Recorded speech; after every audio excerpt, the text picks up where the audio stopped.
kebaikan, sifat, akhlak daripada guru saya Al-Habib Abdurrahman bin Syekh Al-Attas. Sekarang kita lanjutkan kajian kita pada kitab Kifayatul Akhyar. Bismillahirrahmanirrahim. Qalal musannif, pengarang kitab ini mengatakan, faslun wa tajibu zakatul fitri bisalasati asbabin. Bermula ini yaitu fasal, wajib mengeluarkan zakat fitrah dengan 3 sebab. Al-Islamu, yang pertama beragama Islam, wa ghurubus syamsi min akhir yaumin min Ramadan, terbenamnya matahari di hari terakhir bulan Ramadan. Itu perkataan Al-Imam Ahmad bin Husain. Nah, sekarang Al-Imam Taqiyuddin Al-Hisni mensyarahkan apa definisi dari zakat fitrah. Pertama, beliau meninjau secara bahasa. Beliau mengatakan yuqalu laha zakatul fitri, bisa disebut zakat fitri,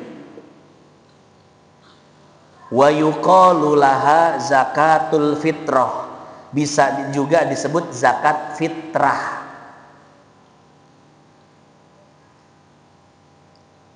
Di dalam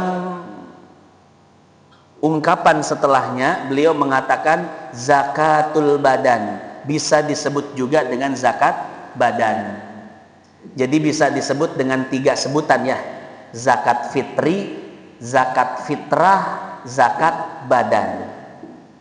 Diulang lagi Bapak Ibu, zakat fitri ya, bukan cinta fitri. Dulu ada sinetron namanya Cinta Fitri. Waktu Siren Sungkar masih apa namanya? Iya. Masih belum cakep. Zakat fitri, zakat fitrah, zakat badan. Ya. Nah, yang pertama, yuqalu laha zakatul fitri. Disebut zakat fitri li'annaha tajibu bil fitri, karena zakat tersebut wajib dikeluarkan dengan datangnya Idul Fitri. Saya tanya Pak, Idul Fitri artinya apa? Id artinya kembali,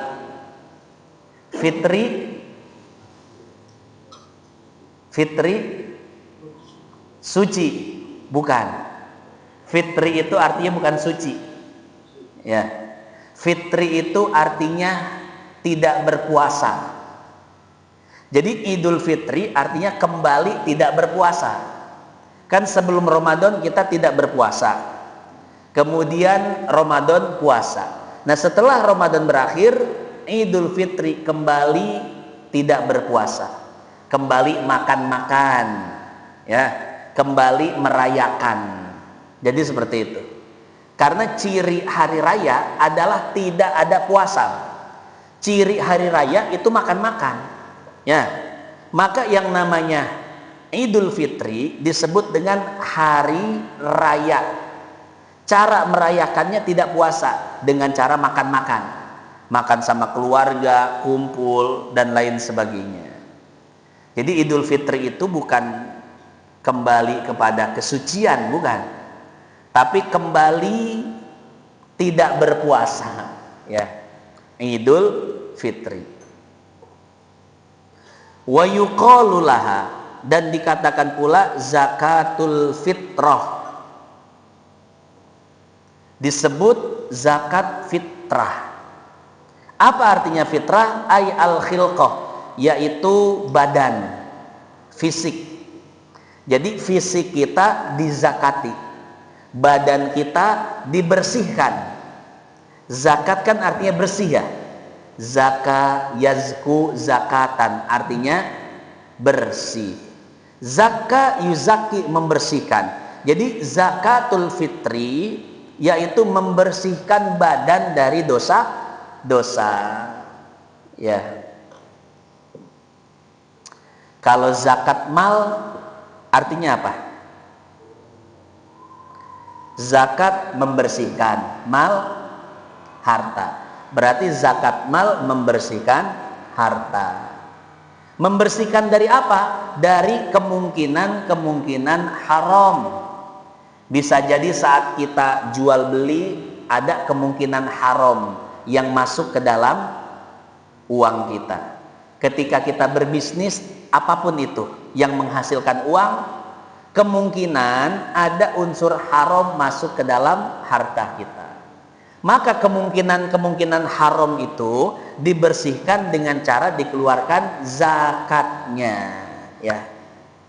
Cuman catatan, kemungkinan haram yang bisa dibersihkan oleh zakat adalah haram yang statusnya kemungkinan, bukan keyakinan. Artinya apa? Kalau yakin haram itu tidak bisa dibersihkan dengan zakat. Korupsi 271 triliun.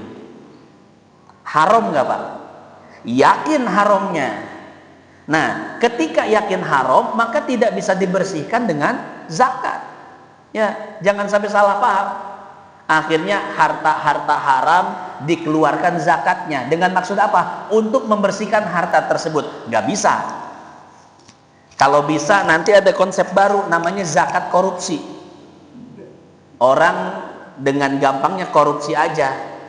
Gimana cara membersihkannya? Gampang, keluarin aja zakatnya. Korupsi jangan dulu 271 triliun, bingung hitungnya ya. Korupsi 1 triliun, zakatnya berapa Pak? 2,5 miliar ya. Betul ya? 2,5 miliar zakatnya. Korupsi 1 triliun dikeluarkan zakatnya 2,5%, akhirnya apa? Sisanya jadi suci. Wah, ini zakat korupsi nih, bid'ah. Oh, ini zakat yang bid'ah. Ya, artinya begini. Artinya sesuatu yang haram yang bisa dibersihkan oleh zakat itu yang status keharamannya masih mungkin, masih perkiraan saja. Takut ada yang haram masuk, takut ada yang syubhat masuk, maka keluarkan zakatnya 2,5%, itu bisa membersihkan, ya. Tapi kalau haramnya yakin itu haram, tidak, maka tidak bisa dibersihkan dengan zakat. Bagaimana cara membersihkannya? Kembalikan uangnya dan tobat. Itu cara membersihkannya, bukan dengan zakat, tapi dikembalikan. Tidak ada 1% pun yang diambil, semuanya kembalikan, bertobat, insya Allah bersih dari dosa. Ya. Kenapa saya menjelaskan ini? Karena saya pernah dengar Pak, ada orang yang bisnisnya itu pemancingan, tapi pemancingannya pemancingan ala judi. Ya, jadi bayar di awal mancing, bayar misalkan 50.000, ya, dapat tidak dapat maka tetap 50.000, itu haram karena mengandung unsur judi.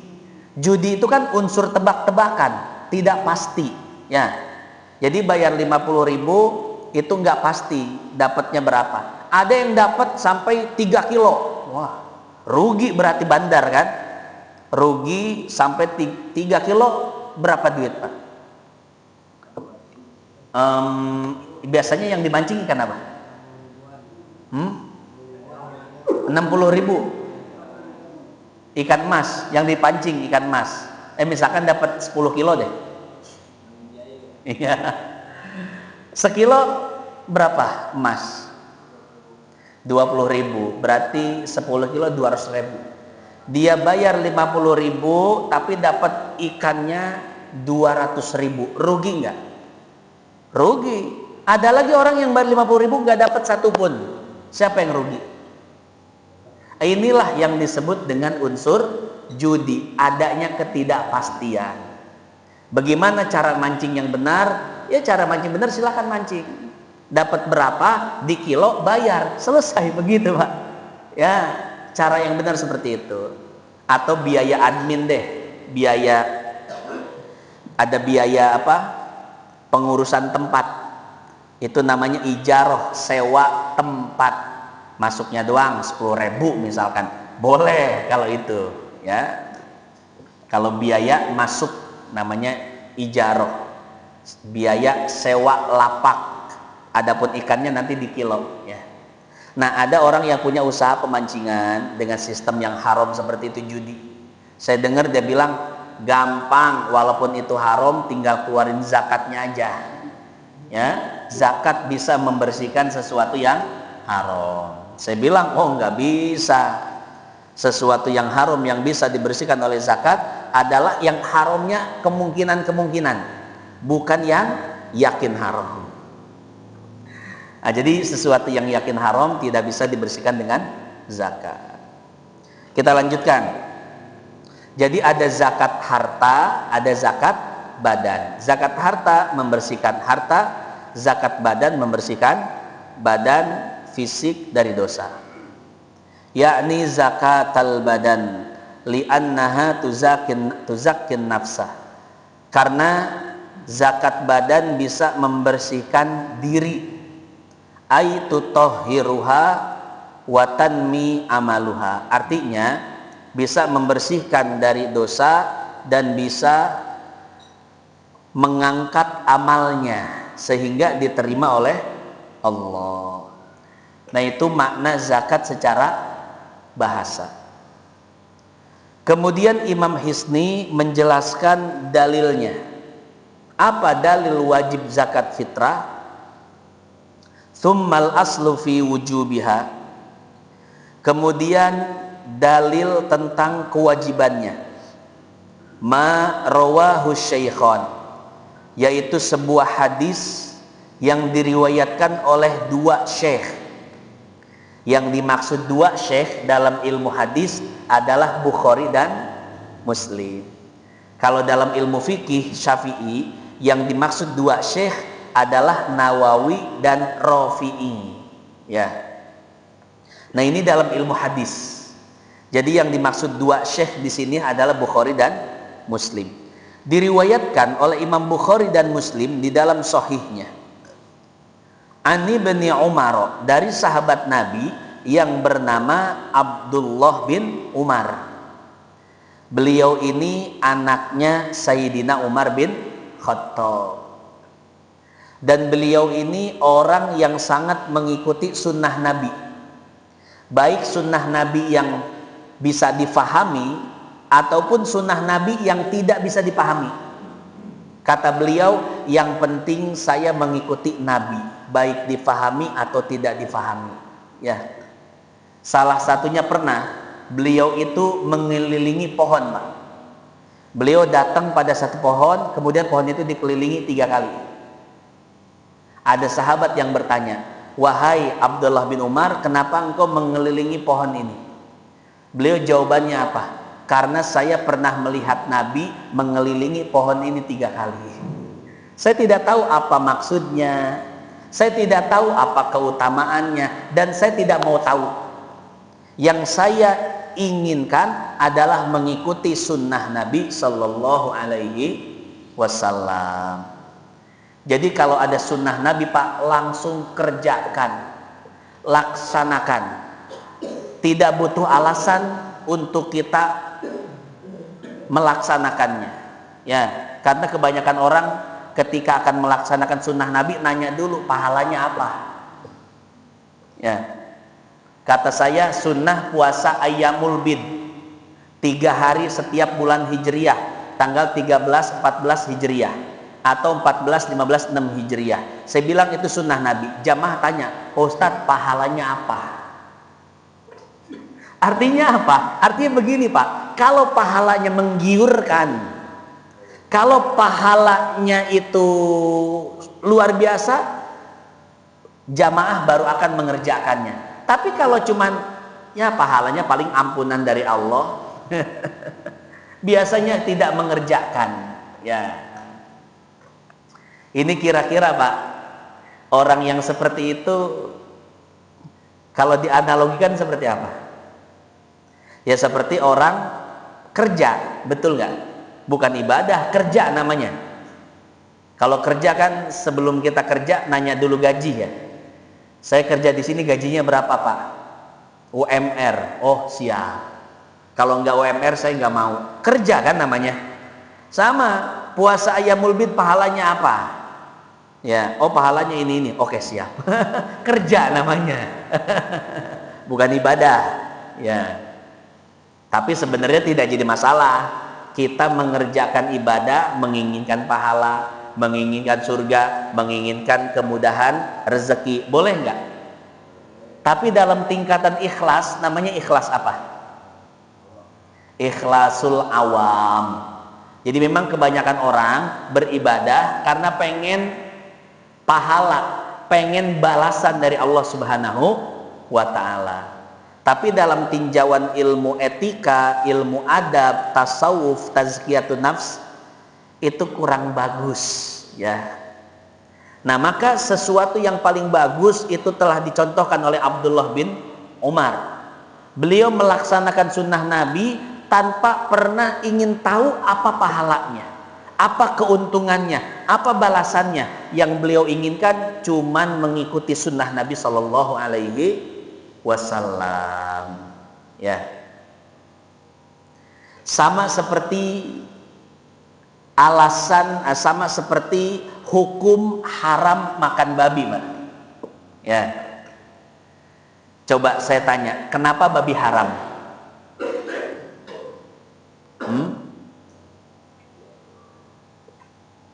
Kenapa babi haram? Karena dilarang oleh Allah. Selesai Pak. Nabi haram. Kenapa? Dilarang oleh Allah. Selesai. Ya. Adapun ada penelitian kenapa babi haram. Ternyata di dalam babi ada cacing pita.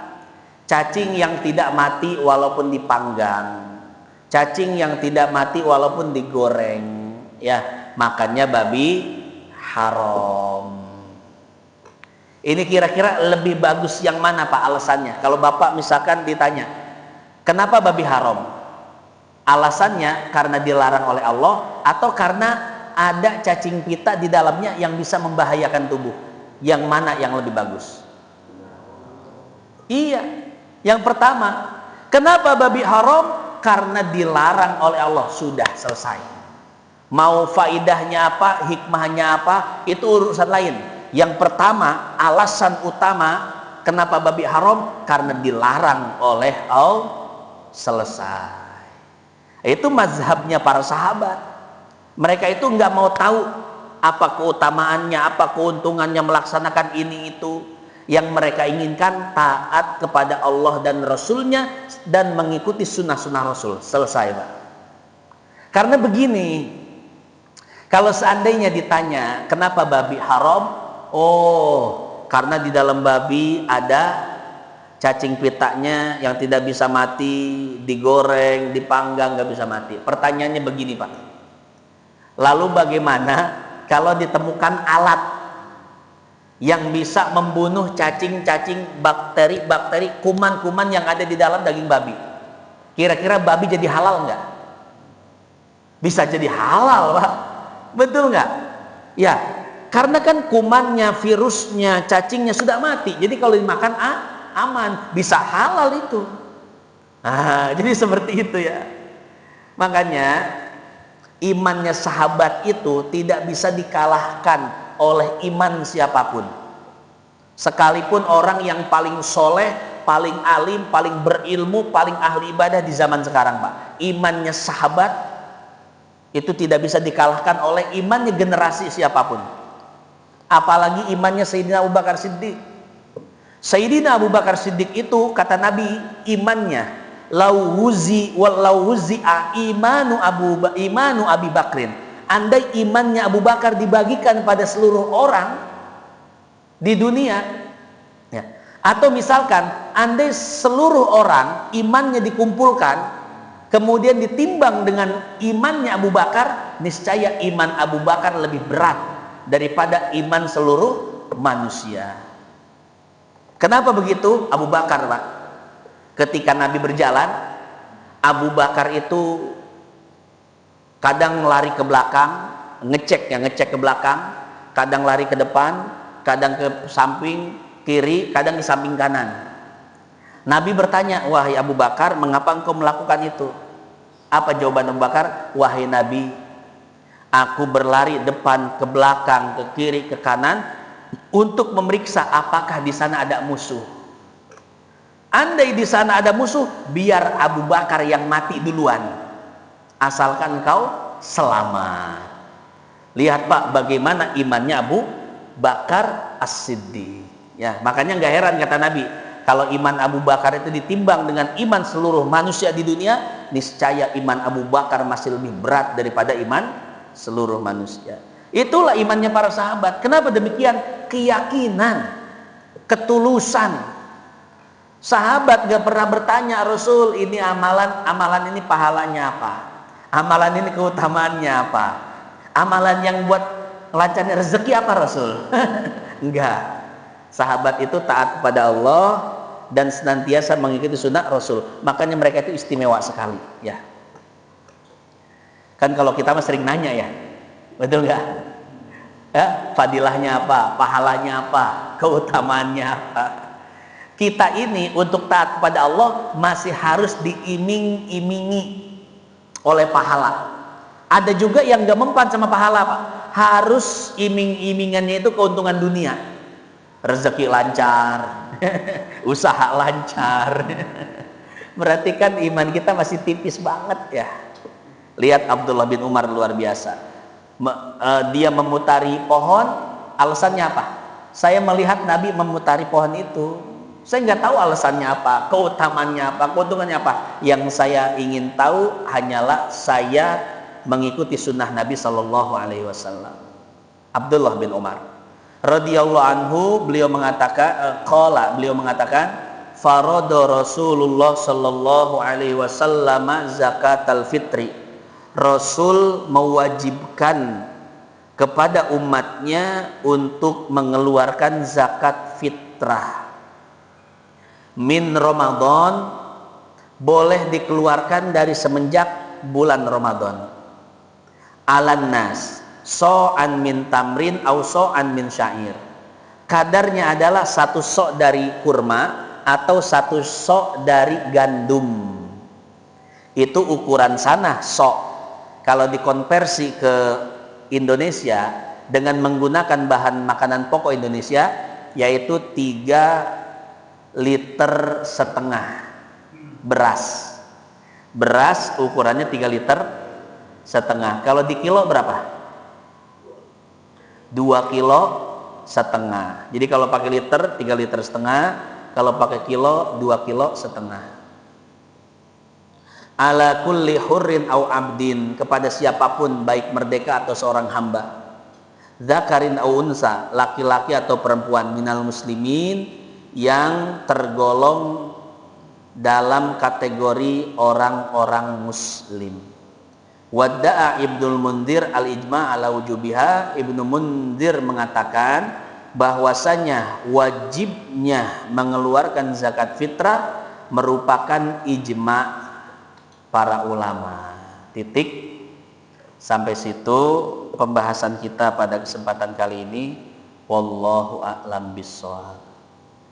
Hadirin jamaah yang dimuliakan Allah, jadi pada kesempatan kali ini kita membahas 2 poin, yaitu definisi zakat fitrah secara bahasa dan dalil kewajibannya. Seperti biasa, sebelum ditutup, barangkali ada yang ingin bertanya, disilahkan. Ya, Koko, silakan. Waalaikumsalam warahmatullahi wabarakatuh.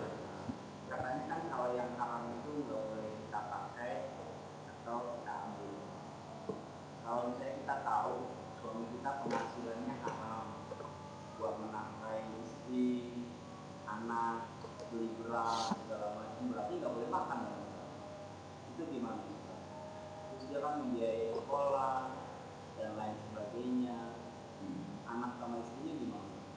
Jadi dia tahu, oh iya saya tahu kalau suami saya itu penghasilannya dari korupsi misalnya. Nah, itu gimana? Ya, Rasulullah Shallallahu Alaihi Wasallam bersabda, man akalal haram asot jawarihuhu sya'a am aba. Barang siapa yang berani makan haram, maka akan ada dampak negatif dalam hidupnya. Ya, makanya sebisa mungkin jangan pernah memakan dari penghasilan haram. Pertanyaannya adalah, bagaimana kalau seandainya penghasilan suaminya haram? Ya, apakah anak istrinya itu boleh untuk makan dari penghasilan suaminya, bayaran sekolah dari penghasilan suaminya, bayar listrik, air, dan lain sebagainya? Hadirin jamaah yang dimuliakan Allah, pertama, ya, penghasilan seseorang itu tidak murni haram, kecuali beberapa profesi ya. Kalau profesinya pejabat, tadi ya, ini kan gambarannya pejabat, itu tidak murni haram. Di dalam, ya syubhat ya, di dalam kitab Fathul Mu'in ada pembahasan seperti ini Pak. Ada seseorang yang penghasilannya haram, kemudian mengundang tetangga-tetangganya untuk datang ke rumahnya, makan-makan, syukuran dan lain sebagainya. Pertanyaannya begini, apakah tetangganya boleh datang atau tidak? Maka kata Syekh Zainuddin, dilihat dulu, kira-kira orang yang punya penghasilan haram ini ada tidak penghasilan lain yang halal? Misalkan dia rentenir, tapi dia punya usaha halal juga, seperti punya kontrakan atau punya warung, tapi dia usahanya rentenir juga. Nah, kata Syekh Zainuddin, apabila ada usaha lain yang halal, maka tetangga-tetangganya boleh datang dan makan di rumahnya. Kenapa? Barangkali yang dimakan itu adalah dari yang halal. Tapi kalau seandainya dia tidak memiliki penghasilan halal sama sekali, haram semua usahanya, ya, jualan minuman keras, jadi germo, narkoba, rentenir, semua usahanya haram. Maka ketika dia membuat acara, tidak boleh satupun tetangganya ada yang datang. Kenapa? Karena itu makanan-makanan yang disediakan pasti menggunakan uang haram. Nah, itu di dalam Fathul Mu'in ya. Nah, kalau kita kontekstualisasikan ke dalam masalah yang ditanyakan tadi, sama. Ini si suami penghasilannya haram saja atau ada yang halal juga? Pejabat tentu ada yang halal, ada yang haram penghasilannya. Ada memang gaji dari pemerintah dan biaya tunjangan, ya. Ada juga dia korupsi lah ya. Maka apakah anak istrinya boleh makan dari penghasilan suaminya? Maka boleh, tidak jadi masalah, ya. Karena tadi kemungkinan yang diberikan adalah yang halal. Adapun mungkin yang haram dia pakai foya-foya dan lain sebagainya. Jadi boleh kok ya, kalau seandainya si suaminya itu selain punya penghasilan haram, dia punya penghasilan halal juga. Tapi kalau seandainya cuma haram saja, jadi kerjaannya itu maling, tidak punya kerjaan selain maling, ya, maka anak istrinya tidak boleh makan dari uang tersebut. Ngemis. Oh iya, bawa mobil ya. Ya, ini dibahas di dalam kitab Irsyadul Ibad karangan Syekh Zainuddin, hukum mengemis meminta-minta. Hukum asalnya kata beliau haram mengemis meminta-minta, kecuali dalam keadaan darurat. Ya, dalam keadaan darurat dia tidak bisa melakukan usaha-usaha yang lainnya karena tubuhnya sudah tua atau punya cacat, kekurangan, difabel misalkan ya, mau kerja nggak ada yang nerima, mau usaha nggak ada modal, maka jalan satu-satunya untuk menyambung hidup adalah mengemis. Maka saat itu seseorang diperbolehkan untuk mengemis dan meminta-minta. Tapi selama dia masih bisa bekerja, sehat, muda, badan lengkap, bahkan ya masih muda tadi ya, maka haram untuk minta-minta. Jadi fenomena yang kita lihat, pengemis yang punya mobil haram itu semuanya ya, yang masuk ke dalam perutnya haram, yang dibelikan mobil haram. Di daerah kita ada Pak, saya tahu orangnya pengemis, tapi di kontrakannya itu pakai AC. Pakai AC Pak. Kita aja kalau bukan kepentingan anak-anak kita yang masih kecil, ya AC mah nomor 11 lah ya. Kita tidur pakai kipas angin aja jadi begitu ya. Karena kita punya anak kecil yang tidurnya harus nyaman, baru kita beli AC. Ya, jadi seperti itu. Wallahu a'lam bishawab.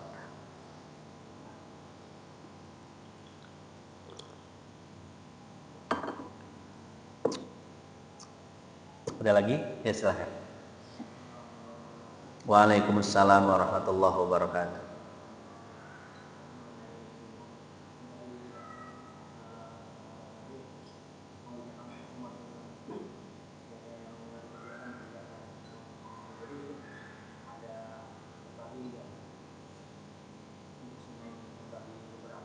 Oh iya. Ya. Hadirin jamaah yang dimuliakan Allah, ini bisa dilihat di dalam kitab-kitab usul fikih ya. Jadi yang namanya sunnah itu adalah perbuatan Nabi Shallallahu Alaihi Wasallam. Semua perbuatan yang pernah dilakukan oleh Nabi itu namanya sunnah. Nabi poligami 9 sunnah.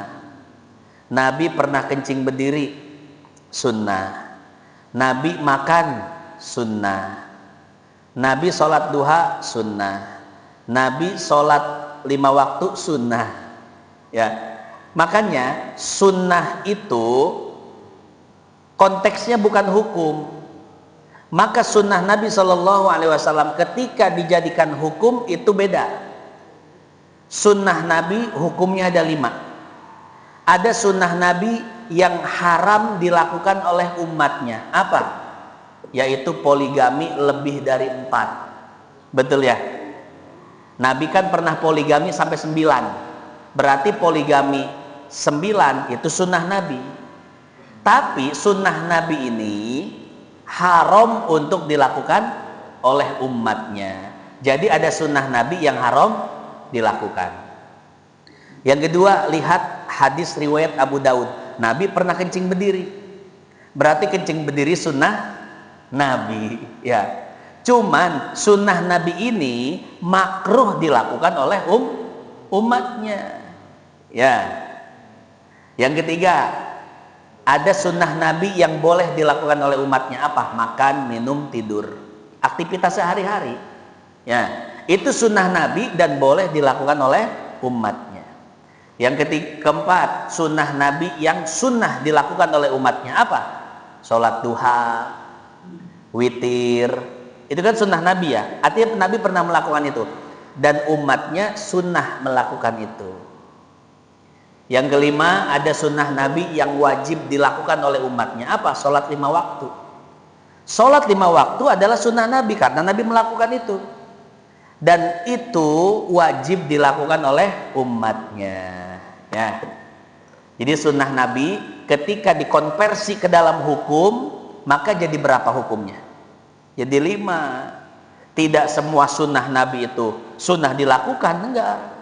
Coba Bapak berani enggak poligami sampai 9? Sunnah Nabi Sallallahu Alaihi Wasallam. Kacau jadinya ya.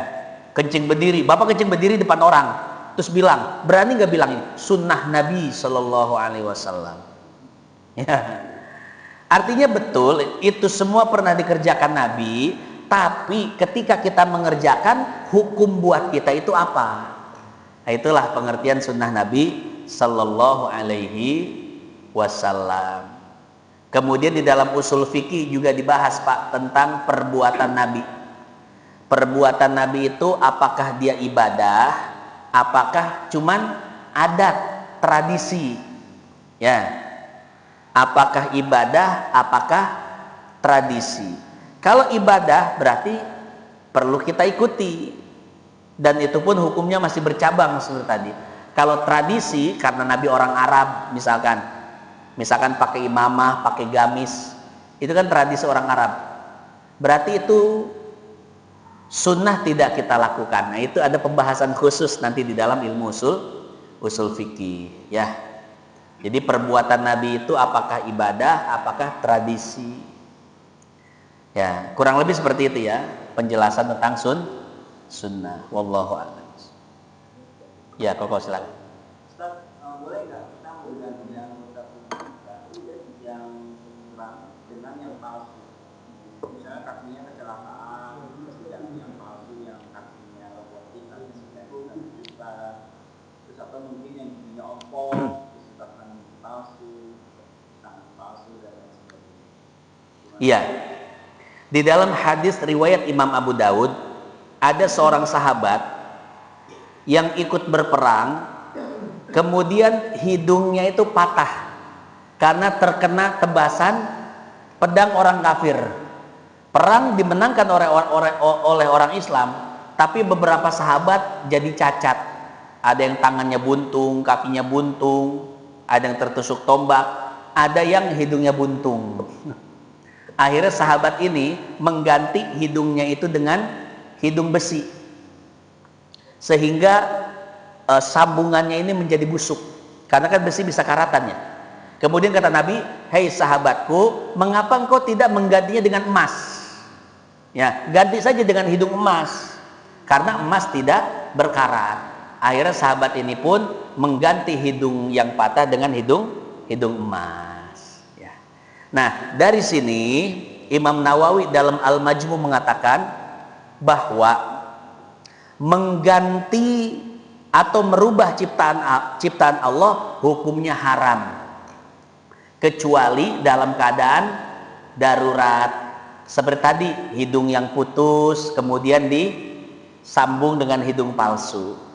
Maka di pertanyaan tadi, kaki putus disambung dengan kaki palsu boleh, tangan putus disambung dengan tangan yang palsu boleh. Bahkan kalau dengan yang asli bisa boleh kok. Misalkan nih ada kaki orang, ya, orang udah meninggal, kata orang itu, nih kaki saya kasihin ke itu dah, ke yang cacat-cacat. Kalau saya meninggal, kaki saya kasihin ke yang cacat. Nah, atau memang ada kaki putus dah, udah disedekahin, akhirnya itu disambung ya. Misalkan nih ada dokter saraf yang bisa menyambungkan saraf-saraf semuanya sehingga bisa fungsi seperti biasanya, boleh ya.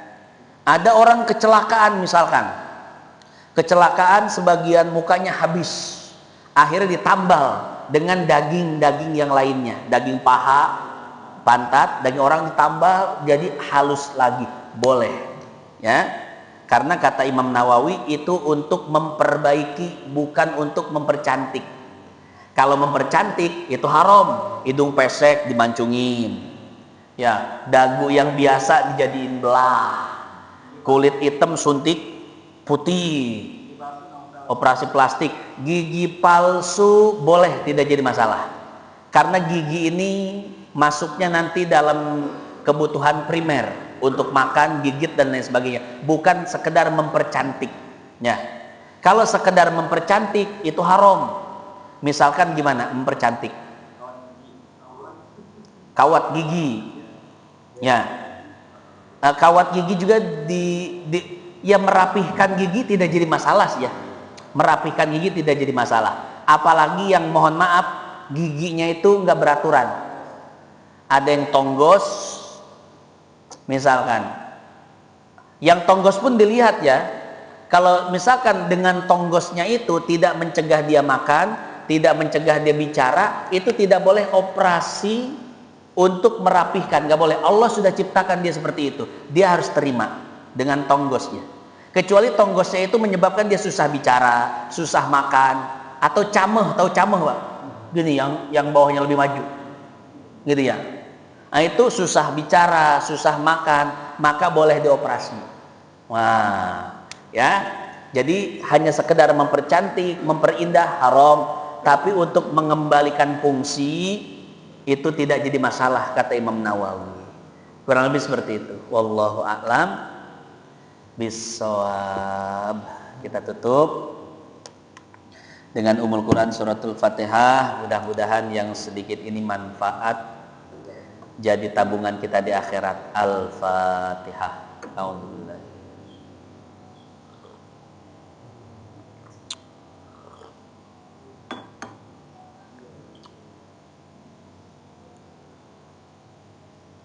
Ghairil maghdubi 'alaihim waladdallin.